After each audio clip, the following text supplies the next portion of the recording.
Something about balance is owed to you.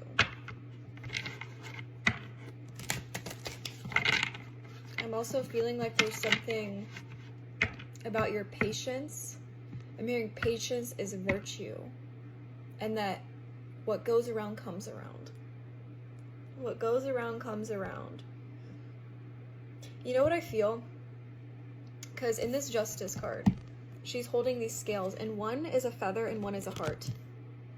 So what goes around comes around. I'm not here to say you're a perfect person, that you've never done anything that you aren't proud of in your past, or that you're still healing.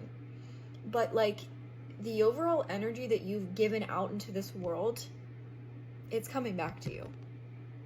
So I don't think that you're the kind of person that has gone out and been malicious or intentionally done things to hurt somebody, or I just feel like you're the kind of person that your justice is actually so much bigger than you.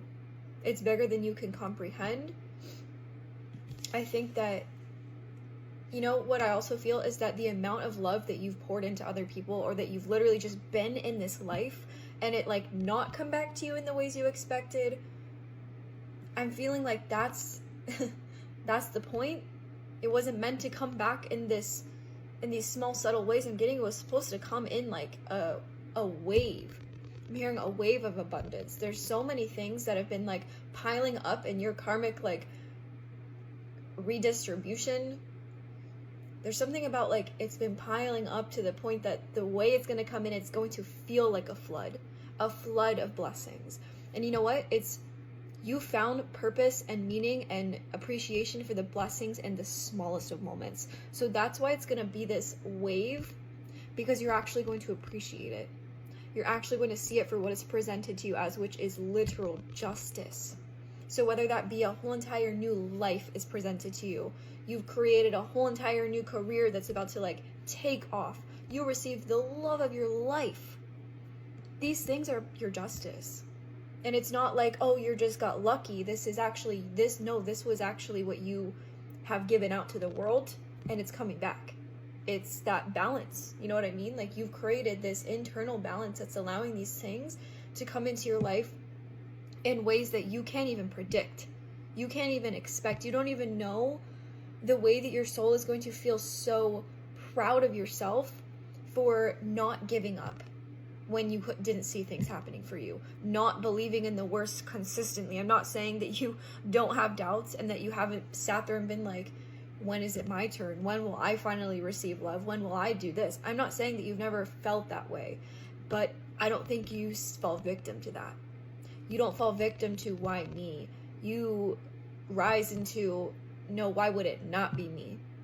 You don't let the external validate the worth of it. You don't let the timing dictate the worth of it. You let the universe unfold it and present it to you when you know deep down that you're ready. So there's something here about like you're ready. I actually genuinely feel like there's something in your like psyche, in your vessel, that feels ready in ways you haven't before. Yeah, you might have said like I'm ready for a when. This time feels different. This time there's no anxiety. I don't want to say there's no anticipation, because we all get excited for things, but there's no worry of you self-sabotaging this, or of you not being able to hold it. Because there's something about the universe wanted you to hold yourself so mother freaking steady, so that when these things come into your life, it doesn't throw you off track. It explodes it, like amplifies it. I don't want to say explodes your path, because that sounds wrong, but like it illuminates it in a way that you have not experienced. Yeah, I just feel like there's something about it's coming back to you. That was literally only one freaking card that came out for this reading, so I'm gonna do a part 2 and get more into this, because I do feel like there's so much more. It's only just getting started. I'm just hearing that you're so ready to start new. You're so ready to be new is what I'm feeling. I don't think that this is just about starting over and forgetting the past. This is about actually you've carried the past with you for so long that it's becoming unbearable to not just be free of it.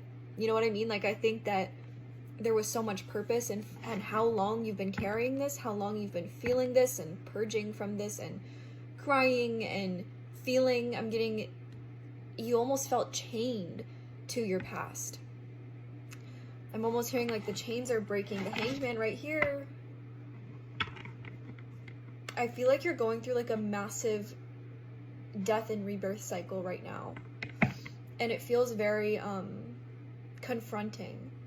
Like you're almost being confronted with the past, with the fear of the future, but with the readiness to receive it. Okay, because I don't think that you don't have fears and worries and doubts, but I feel like your mind is strong enough to redirect you. I'm getting you redirected yourself time and time again, that it's become just a natural part of your rhythm is redirection. And what I feel like is the universe is redirecting you straight into something unexplainable, unbelievable. I'm almost hearing like too good to be true, but that I'm hearing that phrase doesn't even like, you don't believe in that. I don't think that you believe in too good to be true, because I think that you've gotten so, you've had to connect to your heart, to who you are in a way that makes you feel so worthy of too good to be true. Why would you not receive too good? Like, why? Why you of all people? When I say in part 1, how everything that you've given out in this world, the love, the pureness, the joy, the way that you've changed people, why would you of all people not be deserving of too good to be true? It is going to be too good, but it's going to be true. That's the difference, is that this time, and you know what? You might have even been genuinely presented with things, the Hierophant right here, with too good to be true in your past.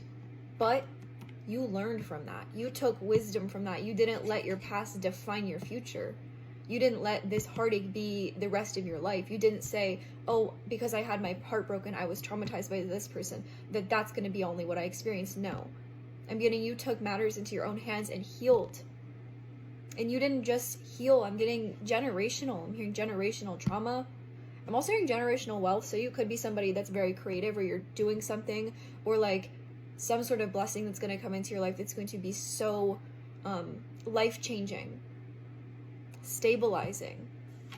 That, like, literally, this is a year, 2026, I'm feeling, this is the year for everything to come back to you.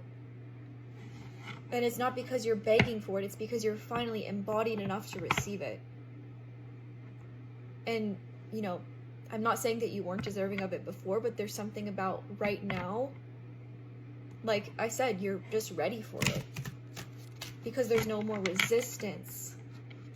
There's no more resistance. You're breaking through some sort of massive barrier.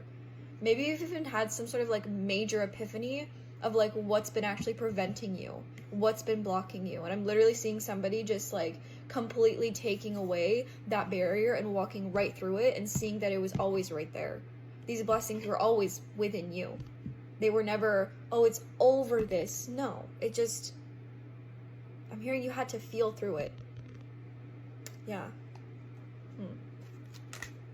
I think I want to do part 3.